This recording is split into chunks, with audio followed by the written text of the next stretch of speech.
Welcome to a special interview edition of Frono's Photo RAWtalk. I sit down with David Burnett, a classic photojournalistic photographer who's been around for over 50 plus years of shooting. He's traveled the world. He's been everywhere for everything. If it's major and it's happened in the news, he's been there. Now, we originally put this episode out in RAWtalk 117. We did about 30 minutes prior to the interview and then ran the interview at the end. But if you just want to listen to the interview, we're putting it up right now as a bonus interview with David Burnett. Now, I sat with him for about an hour, a little bit more than an hour, and he just had story after story after story. It was amazing, the stories he was telling. Now, I didn't even get to everything that I wanted to talk about. We probably could have talked for 3 hours and we would have still gotten great information. But he shared some awesome stories, gave some great advice for photographers, and I think it's well worth the listen. I just sat there and listened. I said very little through the whole interview, and that's what I'm supposed to do, is sit there and listen. It's not about me, it's about David Burnett. So here is the interview with David Burnett. Jealous of the fact that you haven't stripped out the threads on your cable release, because mine, I could fix it, I suppose, and I just haven't, but the thread's stripped out and it won't take a cable, and because that's the way to fire that camera, not this. Yeah. Do you know anything about the design? Did you ever talk to any of the people who No. nobody? No, it was all, and even after twice in the John Kerry campaign in 2004, people, I had it on a little tripod right next to me, and some photographer in front of me was like, "Oh, I got to go get that side shot." And they just get up and start running without even looking where they were going and knock the whole thing over. With the arrow on there? With the camera, the lens went flying. Oh, no. Yeah, and that just, like, oh, sorry. Yeah, really? You got to be, do you find that situational awareness is something that people lack today? It's unbelievable how people don't know where they are or what they're doing, yeah. Not everybody, but there's always, you only need one clodhopper to not be aware and kind of literally run over your camera and your tripod. So it's not that hard to avoid if you just take a look.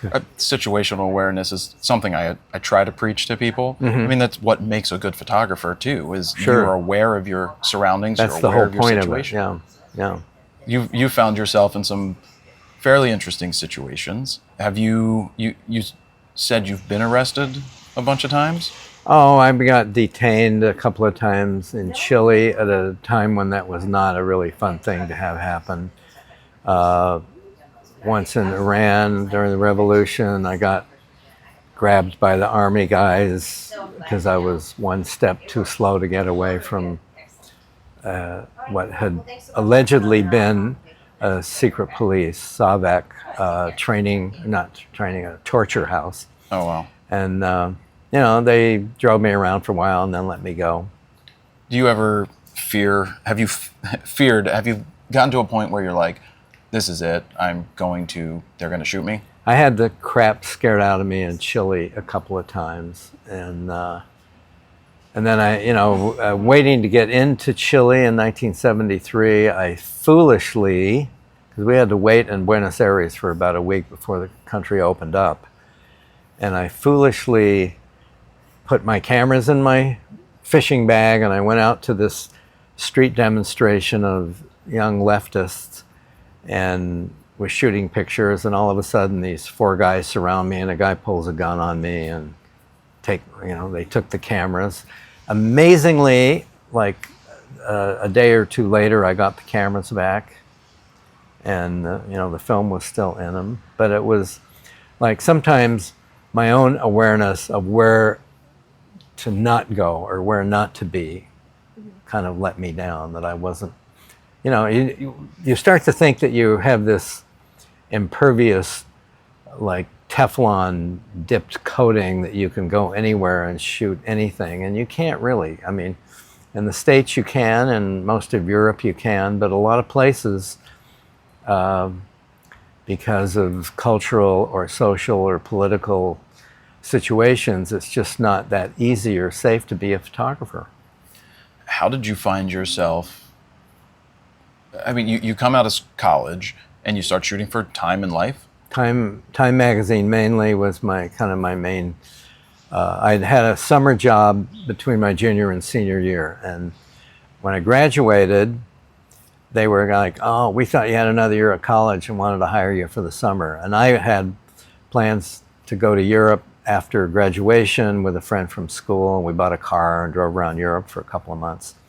And I missed a lot of things. I was in Prague 3 weeks before the Russians invaded, and I remember sleeping in my car in Copenhagen, my little Volkswagen that I picked up at the factory, with the radio on, listening to the police riot in Chicago at the Democratic Convention. And I kind of missed all of that stuff. And I missed, I went around Europe for a couple of months, ended up in London, went to sleep, and the next morning, my first morning in London, I woke up to see these headlines: Russian invasion latest, tanks in the streets in Prague. And it was something that was almost in the real word meaning of the word, unbelievable, because I had just been in Prague 2 weeks before and kind of joking with these Czech students about, well, if the Russians come, we'll all pick up machine guns and send them packing. And in fact, the Russians really did go into Prague with tanks in 1968. It was a huge, huge story. And, I in a way, there were all these stories that I kind of missed, that I was right next to, but didn't really happen. And I came back from that trip and I started freelancing in Washington, D.C., was there about 6 months. And as it was later explained to me, I was taking too many little day jobs from the usual crowd of freelancers, and they all suggested to the editor that they send me somewhere else. So they asked me would I go to Miami, and I moved to Miami for what turned out to be a year and a half. And not much was going on, and while there had been a correspondent, and with a magazine like Time Magazine, it was important to work with a or several correspondents, because that's what got stories in the magazine. And working with them, and if you're lucky enough to always get assigned when they would be going on a story, then you had a good shot at getting published. And it just wasn't working in Miami. And a couple of my friends who had been photographers in Vietnam said, well, there's still a lot of freelance work. This was the summer of 1970, and I ended up going in October and meaning to stay for maybe 2 months, and I stayed 2 years. You chose to go? I chose to go, yeah. No, did you get drafted at any point, or? No, I had a back injury from playing ice hockey badly, and had a spinal fusion, and the Army didn't want me. So you played ice hockey in the 60s? 70s? Well, I played intramurals, but whether you were like NHL or an intramural player, the ice is always pretty hard. And if you get knocked on your butt, which is what happened, I remember when it happened, I got knocked on my butt by a guy from the other team, and it popped a disc, and later had really bad sciatica. And that was actually pretty interesting, because I had this operation, I was in great shape, and then and I never had any back problems until about 7 years later, and I jumped out of an Army truck up on the DMZ in Korea, and I landed really hard and kind of jostled that disc area. Again, I mean, it had been fused, but my back took a lot of the brunt of that jump, and I had to do like a couple of weeks of bed rest. I've become over the years, a real fan of when something starts to hurt. And photographers always carrying too much. Your shoulder, if it's on one side, then you're cranked to kind of make up for it. So 2 bags is generally better than 1 big heavy bag. So at least as I always used to joke, that if not mentally, at least I was balanced physically. And it was a really big issue when you're carrying a lot of gear. Like I would normally, in the 35 millimeter film era, I'd have 4 cameras and 5 or 6 lenses. So, 24 and a 50 around your neck, and then an 85 or a 105 on one shoulder, and the bag and the 200 or the 180 on the other shoulder. And that was just standard. You always wanted to have at least 2 color cameras and maybe a second black and white camera, just so you didn't have to spend your whole life changing lenses. You could. What bodies were you shooting then? Well, started out with one Pentax, an Exacta, my first camera, and then I got a Pentax H3V, and from that I graduated to Nikon and Nicormat, Nikon F, Nikon F2. And people talk about sports cars, and oh yeah, there's nothing like a Carrera Porsche or something. The F2 Nikon with no meter and a motor drive, and was elegant enough to shoot fast and whack people with it if you had to whack your way through a crowd. That was a great camera. So I used Nikons from 1966 to 1978. That was 12 years. And then I changed over to Canon.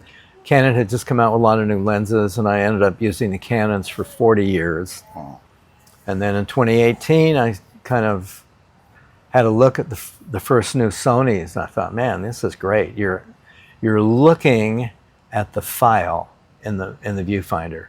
That is really cool, and you could make all of your guesses and assumptions and presuppositions about what you wanted to shoot while you're looking at the file, and that really won me over. And I've had nothing but great luck with the new Sonys, so I'm pretty happy. Plus, what I really like about them, I mean, the cameras are great, the lenses are great, but the thin mirrorless bodies mean that you can get like a $20 adapter for every old lens that ever existed and put it on an A9 or an A7R3, which is my favorite because it's a pretty big sensor, 42 megapixel sensor. And I have, for example, I have a 500 millimeter f5 Nikon mirror lens that was made pretty much about the time of the Tokyo Olympics, 1964. And it had a Nikon F mount on the back. And I took it to a camera guy who is good at changing things around, and he converted that to a Canon EOS mount and added in between the Canon mount and the old Nikon body of lens, he took the helix out of an Olympus lens, so there's an additional half turn I can get to make it focus even closer. And then I put that on my Sonys, and it's like unbelievable. I can shoot these pictures. You can't follow focus with anything, but like with speed skating, you focus on a line and wait for him to go through it, and the pictures are beautiful. That lens is a really special lens. A lot of people, including me, have the old 500 millimeter f8, very hand-holdable 500 mil mirror lens, but the f5, which you needed at the very least a monopod or maybe a tripod, and I love that lens, and I can put that. It's 60 years old, and it fits on my camera and lets me do pictures that look like something that nobody else is making. And I've got a lot of old glass for the little format cameras, the 6500 and the 6600. Old 1940s Kodak cinema lenses. They're fantastic, super, super sharp in the center and real gooey on the edges, and on the small APS-C sensors, man, it's a look. Yeah. So it lets you kind of go back into time, and I've got a couple of the Helios Russian lenses, the sort of the big bokeh lenses. I don't find them quite as transformative as a lot of people talk about them, but I've got more old glass that's just waiting to leap up on one of these new camera bodies. And that to me is really one of the awesome things about the mirrorless idea, is that you can take anything that was ever on a 35 millimeter camera and shoot with it. A lot of people, talking about gear, older photographers never adapted and evolved and just complain more about new gear instead of embracing. And it sounds like you've embraced not only obviously the old stuff, shooting the speed graphics, but embracing the new technologies and utilizing what they offer you to get better results. It's fantastic. The first time I shot at 20 frames a second with my A9, I had just gotten the cameras and I went to the Winter Olympics in Korea, in Pyeongchang, Korea, in 2018. And I was at the start of the skeleton sled races. And so everybody knows what luge is, where you're kind of sitting back with your feet out in front. And bobsled, we all know what bobsled's like. Skeleton is like when you were 11 and you got put face forward on your American Flyer sled and your face is leading down the hill. That's where it's going. And at the start of the skeleton, it's a very interesting start because there's a little groove that's for the first like 60 or 70 feet, and the sledders kind of lean over and they're holding on to the sled, and then they get the go and they start and they're running and leaning down, which is kind of a caveman era thing when you had to, chase after a furry animal that you were hoping would be dinner and, run and lean down. Nobody does that anymore except these sledders. And they run and they get up to full speed and then they jump onto the sled. And for some reason, probably because I'd never seen anything on either television or movies or a still picture, I had always thought that there was this complete transition from running to being on the sled, that they were always holding on to the sled. Somehow they had their hand on the sled. And the first time, I still remember the first time I'm shooting this thing, and follow focus as it's coming toward me, cranking off these pictures. And I look at the pictures and I realize that there is this moment when the sledder is hovering over the sled, not touching it at all. They're just in midair with nothing touching the ground and nothing touching the sled. And then they land on the sled and they take off. And I just thought, I'm looking at the back of the screen. I thought, wow, that's amazing. Did you? And I'm like, hey, did you guys see this? And of course, nobody else thought it was as cool as I did at that moment. And I shot the next one. It was like unbelievable. And it was like this whole thing of discovery. I'd never seen it on film. I'd never seen a picture. I'd never seen anything that showed me this moment of levitation that the sled riders had over their sled. And I came up with this whole thing as I'm standing there. It's like, wow, this is like a rejuvenating of the social contract between sled and driver. And it's like, okay, I'm going to get you going here. I'm going to run and get us started, and then I'm going to leap into the air. And your job as the sled is to be there when I land and have a way to head down the hill. And these pictures just blew me away. And I went back that afternoon and I found the editor of the Olympic magazine and I said, this thing is the most unbelievable. Look at these pictures. And I was like super psyched because when you see something that you've never seen before and it's explained to you in just a heartbeat of looking at it in the back of your camera, that can be very exciting. And it's like whether you're looking at the ground glass on a 4x5 or you're looking at the little TV screen on the back of a digital camera, the sense of discovery and of seeing something you haven't seen before is palpable and wonderful. And one of the reasons I love doing this is just to always be able to find things that I hadn't seen before. And I gave her my whole spiel about the social contract. And she said, can you write that up tonight? I'll put it on the website. And I wrote a little thing up. And it was fun because there aren't that many times or that many things that you can see anymore that are a complete surprise. And when it's something that comes out of a picture that you just shot with your own camera, with your eye, because you're looking that direction, it's very fulfilling and really fun. It puts the fun back in it all. Well, that's the thing, is sometimes you lose. I mean, I've lost it on occasion.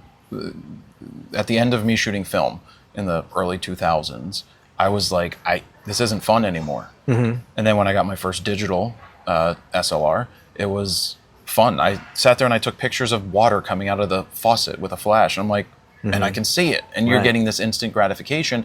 But that brought me back into it because of all the ideas that created. Now it's not like take 36 shots, don't know what you did wrong. Now you could figure everything else out. Well, it certainly is a pathway to like your own education and discovery, and it accelerates it. And yeah, you don't have to send the film to the lab or the drugstore or something and wait a week. You see instantly. And as my friend Dave Kennerly said somewhat early on, as we were all getting our new digital cameras, he said, man, the great advantage to digital photography is you know right away when you screwed up. And it's kind of obvious, but in the end, that is a gigantic step forward for whatever the creative process is you're trying to exploit. Well, that happened to me with Bernie. I was on the road with Bernie, and I was told I wouldn't be able to get a portrait of him in the 2 days that I was with him. I don't like being told no, and that I can't do something, but I was able to get a moment between him shooting a commercial in a parking lot to photograph him. And for whatever reason, I was shooting Sony, the A7R4, and I had the 135-1.8 on, and I turned off the IAF because I'm like, I should just put the focus there. He's wearing glasses. I should rely on the old school way of doing it. Took the bunch of pictures, looked at all of them, and it was focused on the rim of the glasses. Yeah, I screwed it up. Thankfully, he realized his tie wasn't straight. And he's like, why didn't anybody tell me my tie wasn't straight? And so they had to reshoot the video. And I said, Senator, while they're resetting up, let me take another portrait now that your tie is fixed. Put the IAF back on. He's like, okay, hurry up. And I did it. And then I got the portrait. It was just...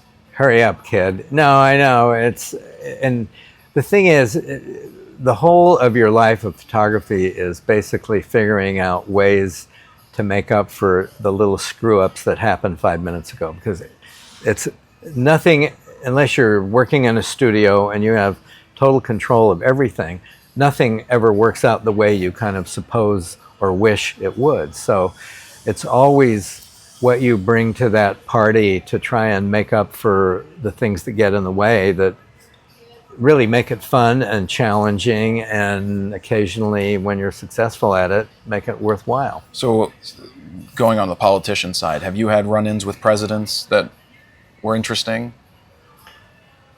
Let's see here. I photographed Kennedy when I was still in my senior year of high school. He came to Salt Lake City.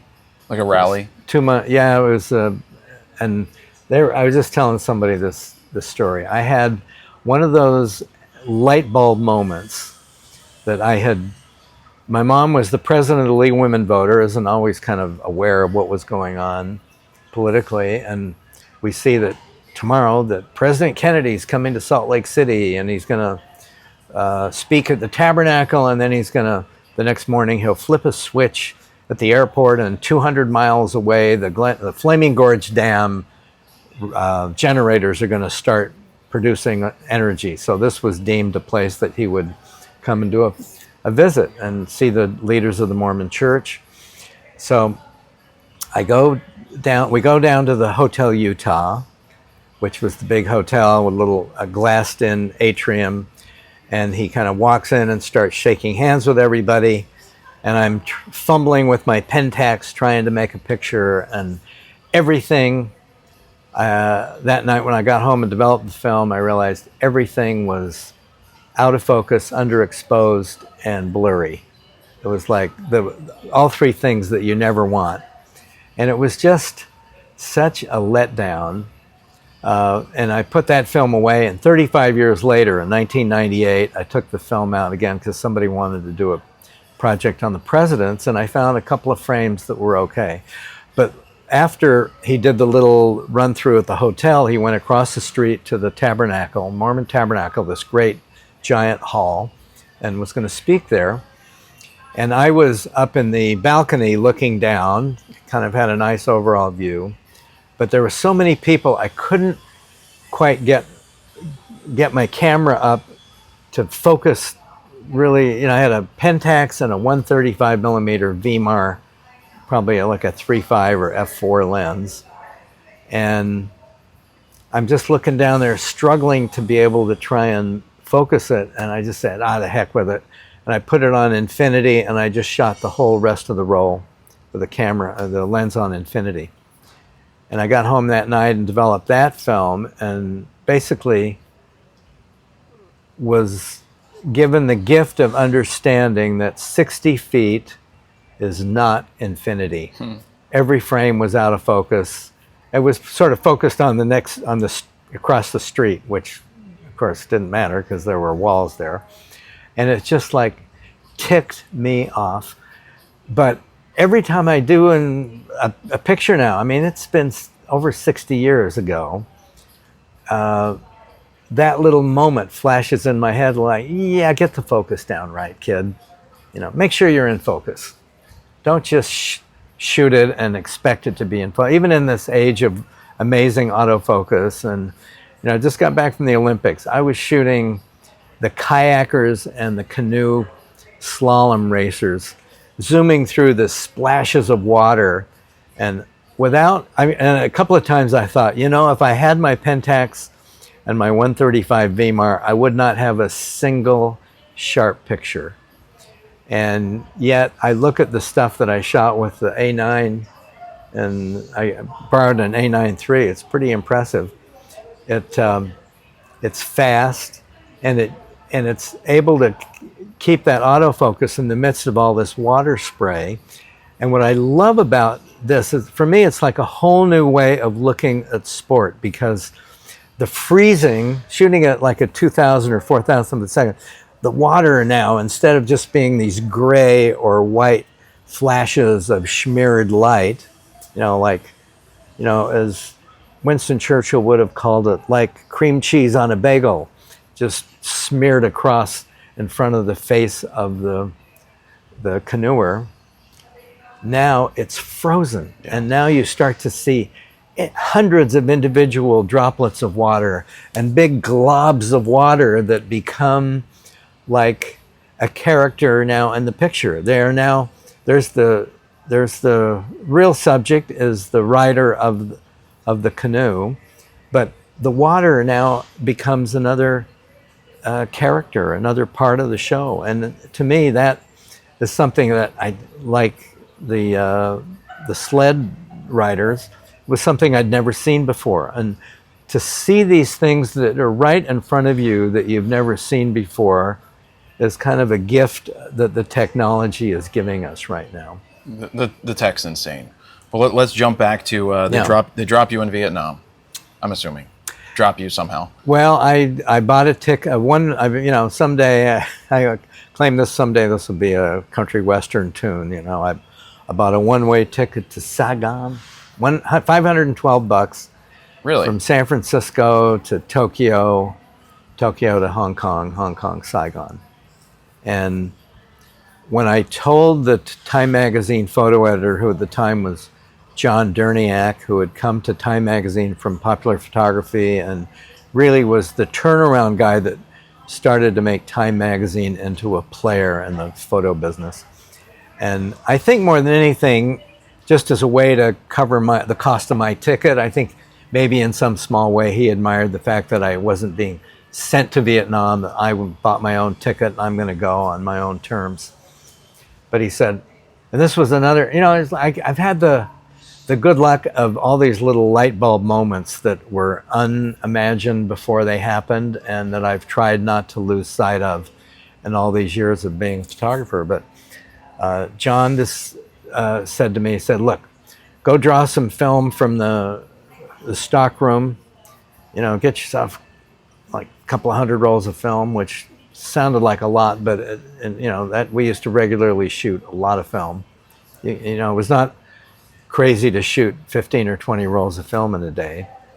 But he said, no, I'll give you a $500 guarantee, and I want you to do a story called Children of War.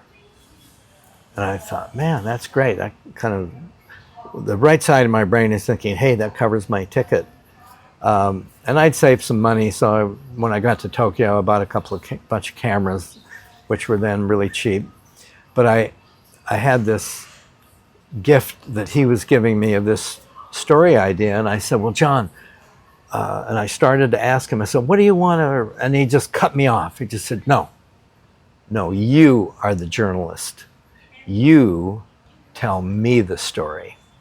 And that was for somebody who had just been doing a lot of assignments from picture researchers who were being pretty explicit about what they wanted or how they wanted something covered. That was another one of those light bulb moments. It's like, yeah, I get to make those decisions myself, don't I? And I mean, over the years, I've had very good luck, and the people I knew who were very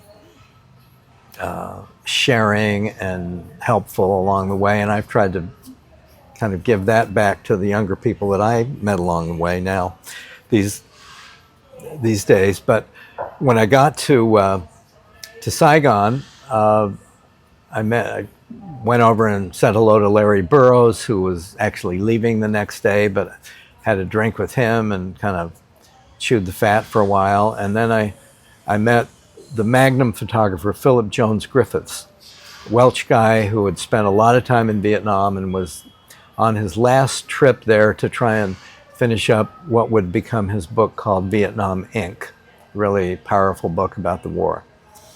And Philip was another one of these guys who just was so giving and so helpful. And I had, once I arrived in Saigon, I was trying to get in touch with orphanages and relief agencies. And Philip, at one point, after he'd heard about this for a week or two, he said, no, you're not getting it.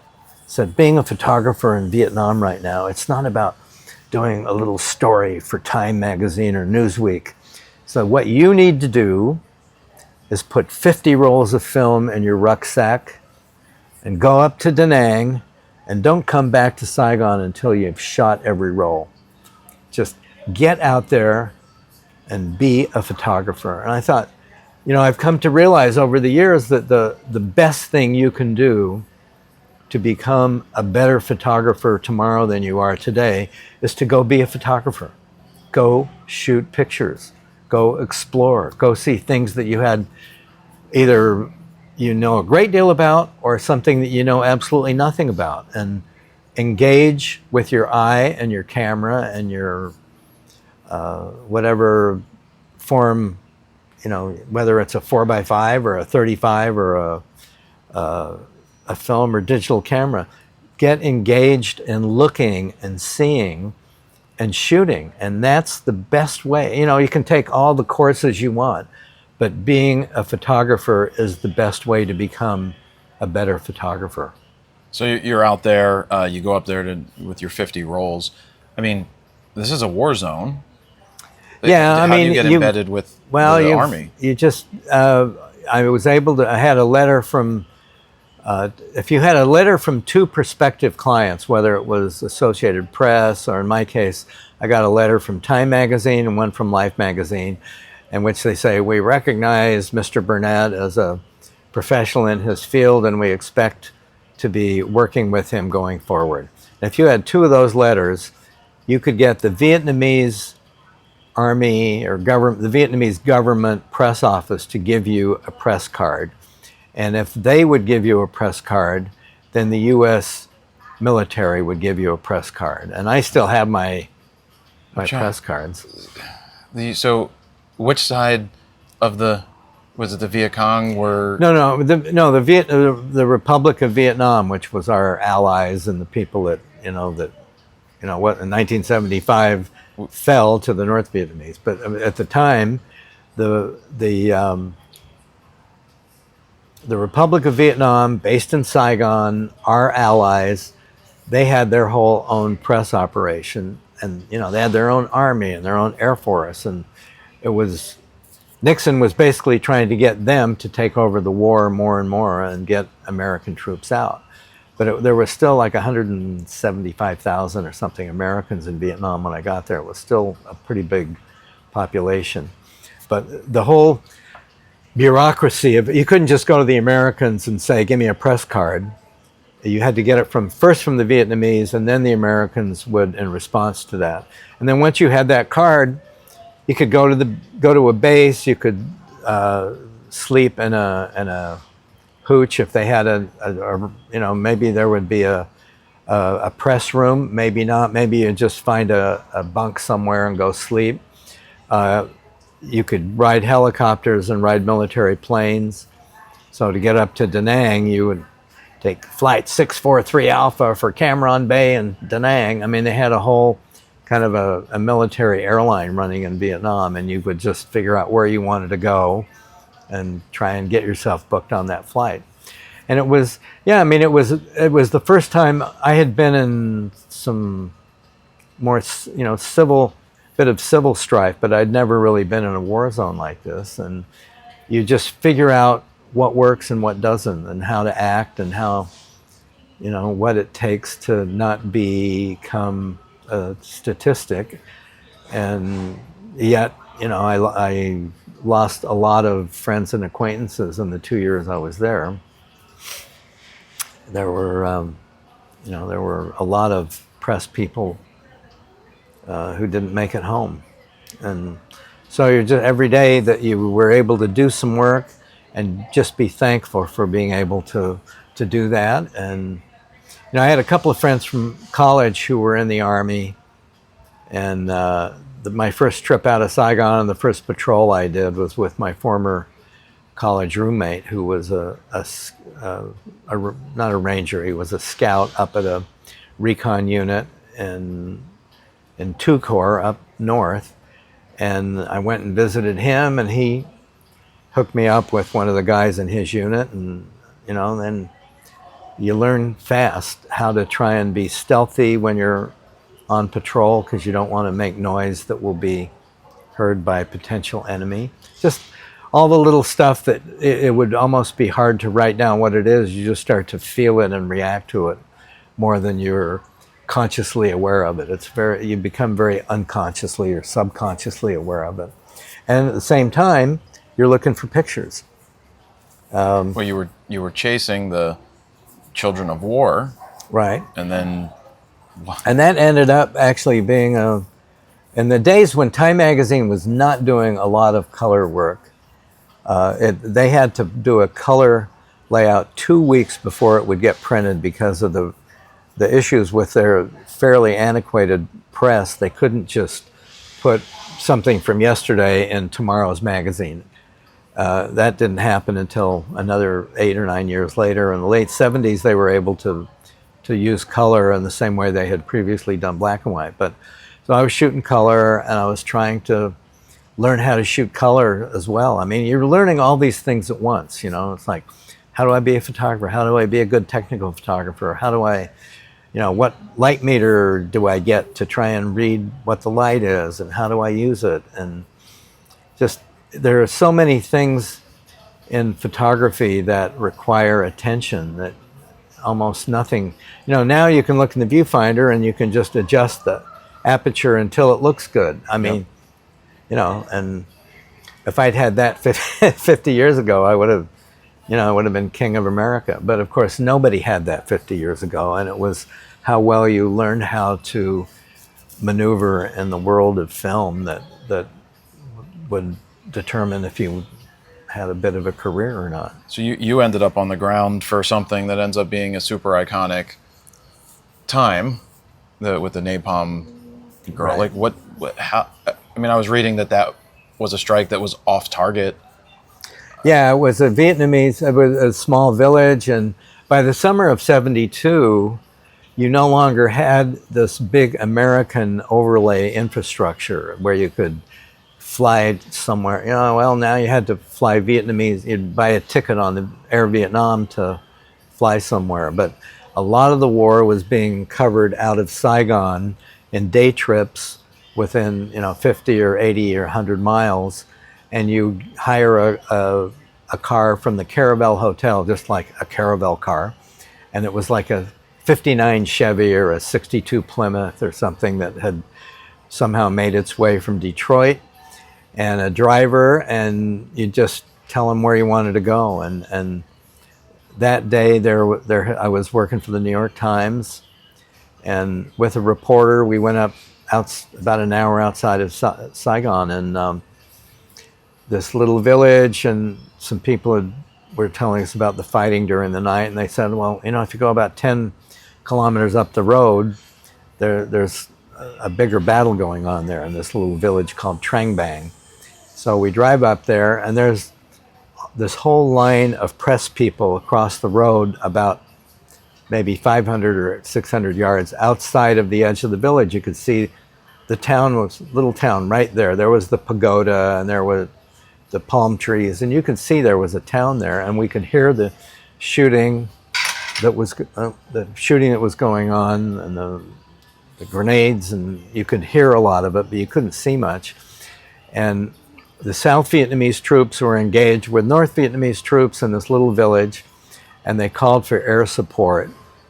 And a Vietnamese Air Force Sky Raider, 2 of them I think, came in and dropped napalm trying to dislodge the North Vietnamese troops, and they dropped it in the wrong place. And the pagoda, which had been seen as a safe place for the villagers, a number of people were right where this napalm landed, and including these kids who were some of them very badly burned. And I mean, it was one of these stories where, your own personal story really no one cares about it, really. The story was what happened with these kids. But as a photographer, I was shooting with, among other things, this old screw-mount knob-wind Leica, a Model 2 Leica from 1939 or 40 maybe. And it's a very difficult camera to load. Unless you take the little film tongue and cut an extra 2 inches, and I never bothered to do that, then loading it was very persnickety, and getting the sprockets and the sprocket holes to line up was tough. And I'm trying to load this thing as the plane's coming in, shoot a couple of frames, try and reload it, and I couldn't get it to load. And then I'm standing there, and next to me is a Newsweek reporter, Alex Shimkin, and a young AP photographer, Nick Utt. And we're just kind of watching what's going on down the road, and the smoke is billowing around the pagoda. And then out of the smoke, they start to see people running up the road toward us. And I think immediately Nick and Alex kind of realized what had happened, and they took off running down the road, and I was still fumbling with this camera. And I always, when I talk about this story, the last impression I ever want to leave is, well, if I'd loaded my camera, I would have shot that picture. That was never, and would never be, anything I would presume. To my way of thinking, whatever pictures were made that day, and the particular picture in question that Nick shot of Kim Phuc, this little girl who had been badly burned by the napalm, if it was meant to be taken that day, it was going to be with his Leica at that moment that he shot it. And there are a lot of people who say, oh, Nick Utt didn't really shoot that picture. Yeah, I'm pretty sure Nick Utt shot that picture. But it's one of those stories that at the time, there's no script, there's no schedule, there's nobody telling you what to do. It's just the unfolding of life at the pace at which life happens. And as a photographer, your job is to try and catalog a few of the more salient moments. And once I finally loaded my camera, and I started walking up the road as well, and I made a few pictures of some soldiers who'd been up there who were also in that realm where they were burned by the napalm. And then as the kids came up to where all the reporters were, one of the reporters from the British TV ITN network took out his canteen, and in one of my pictures you can see he's pouring water over the little girl's burns, which may or may not really help, but at the time that was the reaction. It was like, what can we do to help calm the burn on these kids' skin. And within less than a minute, it was like, well, let's get these kids out of here. And Nick ended up taking this little girl and her siblings to the little provincial hospital that was kind of, oh, well, we don't know what to do with these kids. We don't want to take these kids. And Nick was like, you are going to take these kids and treat them the best you can treat them. And it was one of those things that became, it was like an issue, because this little hospital was very overstressed already and didn't really have much in the way of material and support. But they took the kids in, and it wasn't until a couple of days later that she was moved to a place called the Barsky Unit, which was a hospital that specialized in burn victims. And that's where she ended up spending the next few months. I was shooting, as I said that day, for the New York Times, and part of the whole way we operated was, if you were shooting for a newspaper that belonged to the Associated Press Network, you'd go to the AP and they would soup your film for you. You could choose a couple of pictures and they would put them on the wire as a special back to the client, in this case the New York Times. And so I happened to be at the AP when the first 5x7 print of the Kim Phuc picture came out, and I remember Jackson, who was the Japanese lab tech, coming out with his lab coat on, and he's holding this little wet 5x7 print that probably spent a whole minute in the fixer and maybe a minute being washed, and had this print. And I kind of went through this thing that I think every photographer in the history of photography has done when you're looking at somebody else's picture from a place where you also were. You look at you look at it and you're thinking, well, I wonder if I have something better than this one. And I can just remember thinking, like, that's a pretty good picture. That's a tough picture to look at, and that picture has got a lot going on in it. And I thought, well, and I had some other pictures that were okay. I chose a couple, sent them to the Times. And after what later I found out from the the former picture editor of the New York Times, who told me the whole story about how he had to fight to get those pictures on page 1 of the Times. They didn't want to run them. This little girl was naked, her clothes had all been burned off, and there was this whole, at the AP there were rules about nudity and whether or not you could move something like that on the wire. And after a little hemming and hawing about it, Horst Voss, who was the well-known German photographer and photo editor at the AP, just said, put it on the wire. And it, we had been looking at this picture. There were like 5 or 6 people in the world who had seen that picture. And then it went out on the wire and was in every newspaper in the world. The next day, probably 1 billion people saw it. Wow. And I didn't see Kim for 35 years until 2007, I think. And she and Nick came to Washington, D.C. to do an interview for a German television network.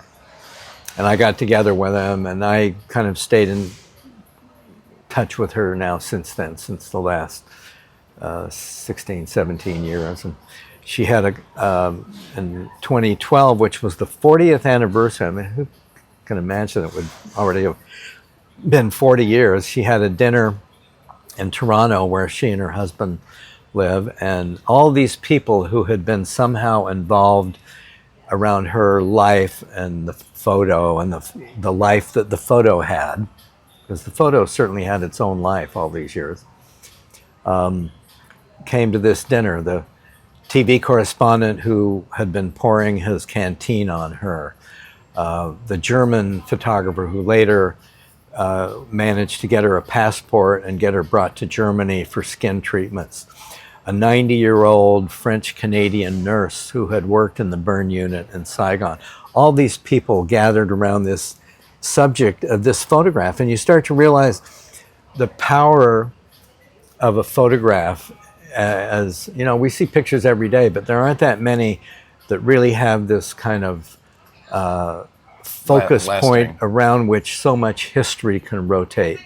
And I think that is one of those pictures that it was at, you know, the last few years of the Vietnam War. It wasn't really any Americans had anything to do with it. It was a Vietnamese Air Force plane piloted by a Vietnamese pilot. But in the more universal sense of what happens to kids in war, it's something that happens whether it's currently in Sudan or in Congo and places where you have these ongoing civil strife. It happens in so many places, and in a way, this picture, for one little moment, managed to capture some of that anguish and remind people that, you know, we have a better job to do in how we run the world. You're in that photo? Are you in? No, there is a guy who is, I think, the UPI stringer, who is off to the right of the full frame picture. You don't always see it. Sometimes you see the cropped version, but there's a guy in fatigue pants, and he's got his arm up like he's rewinding a camera. And for a long while, it was thought that was me, but I was actually behind Nick. Got it. And so I know we're running low on time because we got to go dueling banjos with our 4x5s. Okay. But how many Olympics have you shot? And then how has the 4x5 played a role in what you've done? Well, I just got back from my 14th Olympic Games. Let's see, 3 winter, 11 summer, and in Paris. And, you know, there's so much going on at the Olympics. Every day there's like 5 or 8 or 9 things to choose from. And sometimes you get to be the one that chooses them, and sometimes you're working, as this year I was working with a small team of photographers, and we didn't want to all end up at the same event. So, okay, you're going to do canoe slalom, and they'll do volleyball, and this one will do 3-on-3 basketball. And so it's great because in the end, you're not just stuck like some poor wire service photographer had to photograph every 3-round boxing match. It's like, oh my God, I think I would just die of maybe not boredom, but of sameness. But there's so many different things at the Olympics that if you kind of, always come back to track and field. It's a great track meet. It's a hell of a track meet. And I have to say, I had this one incredibly touching moment where I had gone to photograph the finals of the field hockey, both men and women, one afternoon at this stadium that I had not visited before. I'm kind of standing out there, and they've repainted everything's bright blue, and it's really nicely done. And this old stadium is kind of the spectator rows are all up under this now covered roof. And the woman who was the deputy photo person said, well, you know, this is the actual track where the 1924 games were held. The track and field was held.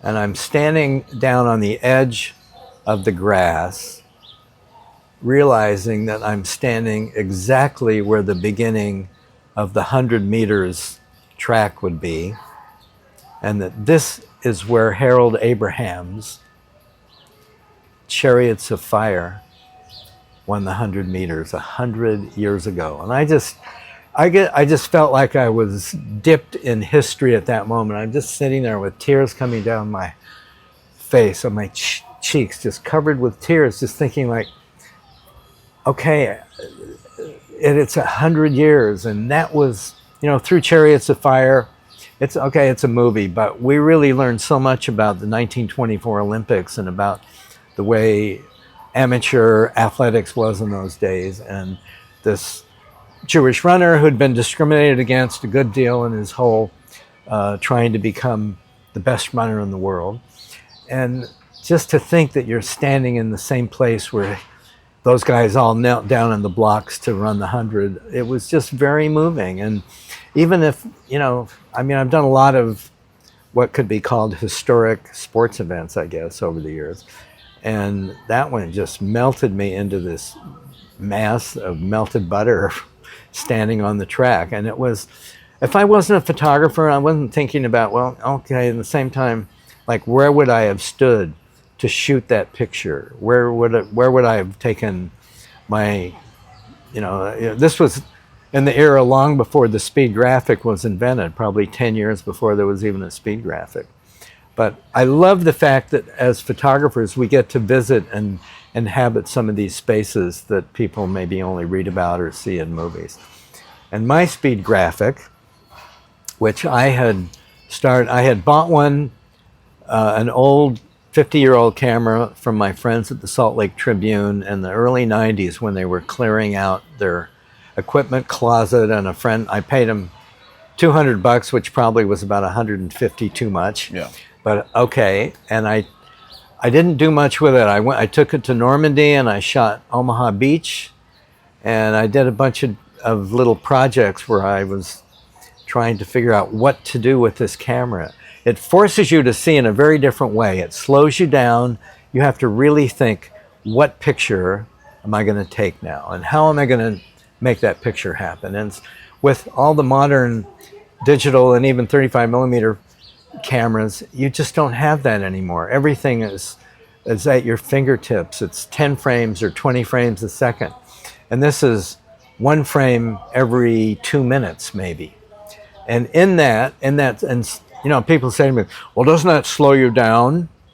And my reaction to that is, well, that's the whole point.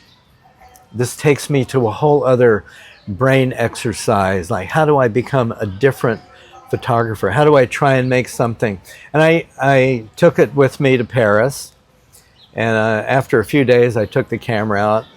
And then I took it out a couple more times and carried it a couple more times. And I thought, okay, well, I probably shot like 30 or 40 sheets of film. And then I came home and I emptied everything, shipped it off to the lab, and I sent them an email saying, I hope you got it. When do you think we'll maybe start to see stuff? And they sent me a note back saying, well, we count that you shot 75 sheets. So I'm thinking, okay, well, I just upped my possibility of maybe having a good picture there. I mean, I do little things with it. I mean, I made a picture in Tokyo in 2021 that I really like, of a runner and a 400-meter race. So they're all staggered at the start of a 400. And so many athletes, in particular runners, will, right before they get down on the blocks, they'll just jump as high as they can. They do a little jump thing. And I have this really nice picture of like, ka-chung. And of course, with the speed graphic, rather than hearing this kind of, 20 frames a second, it's like, ka-chunk. It's like one frame. And when I'm looking at it and I hear that noise, whatever it is I'm seeing at the moment I hear that is kind of flashed into my head as like, well, maybe that's what the picture will actually look like. Sometimes it does, and it's a great joy when you get a picture that is at least as good or rarely even better than you thought it would be. Well, so in the Olympics, you bring your 4x5 this year, and you post a picture that people attributed to the 4x5 that wasn't the 4x5. No, that was hilarious. I shot a picture at beach volleyball, which is right in the base, essentially the base of the Eiffel Tower. And I had met up with this great British sports photographer, Bob Martin, at the top of the press tribune overlooking beach volleyball. And in front of us, there's the court and there's the Eiffel Tower. And Bob, who is also, I mean, I've done 14 Olympics. He's probably done 10 or 12. So between us, we got like 25 Olympic games. And he's looking around at it, and he looks down and he says, "This is the most iconic view you'll ever have at the Olympics. The Eiffel Tower, the court of the beach volleyball." And I said, I think I'm going to agree with you here, but let's officially vote on it just to make it so. And I said, I vote for this is the most iconic. And he kind of waved his hand. I said, okay, it's officially the most iconic view. And I had my phone out, and I was just kind of shooting some stuff. And as I often do, I made a frame with the Tintype app on my phone. and it popped up. And as tintype does, it kind of is this faux impression of what an 1894 wet plate picture might have looked like. And without making a big deal about it, I just posted that picture with my little conversation with Bob Martin and a picture of the two of us on my Instagram, and which then gets fed over to Facebook. And people just thought, oh my God, Burnett's already shooting 4x5. And I had no way to process anything. So it was pretty clear to me that, like, where would I, I guess I could have souped into my hotel room, but I never had time to do that anyway. But it was funny because there was just this assumption that it was shot with a 4x5 camera. That said, I went back the next day or 2 days later with my Aero Ektar on my speed graphic and my little tripod, and I shot about 8 or 10 sheets of film just so that I would have an actual large format picture of the most iconic view in Olympic sports. So. And that's that. And I haven't seen any of the film yet. Oh, you still haven't seen it? No, it's all at the Indy Film Lab in Montgomery, Alabama. Great lab. Mostly they work with wedding photographers, so they don't do like instant press style turnaround stuff. It's like, I send them the film. If I see something in a week or two, I'll feel like that was pretty good timing. Yeah. And I'm, by now I'm kind of over it. I'm still editing my digital stuff, and occasionally I'll see something. It's like, there's a surprise, and then there's the good surprise. Yeah. And when you have a good surprise, then you feel like, okay, I managed to come up with something here.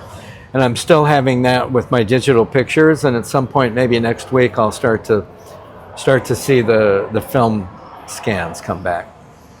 Well, we could talk for hours, but Yeah. there's a million things I still want to talk about, but we got to go. I know you have to do some portraits.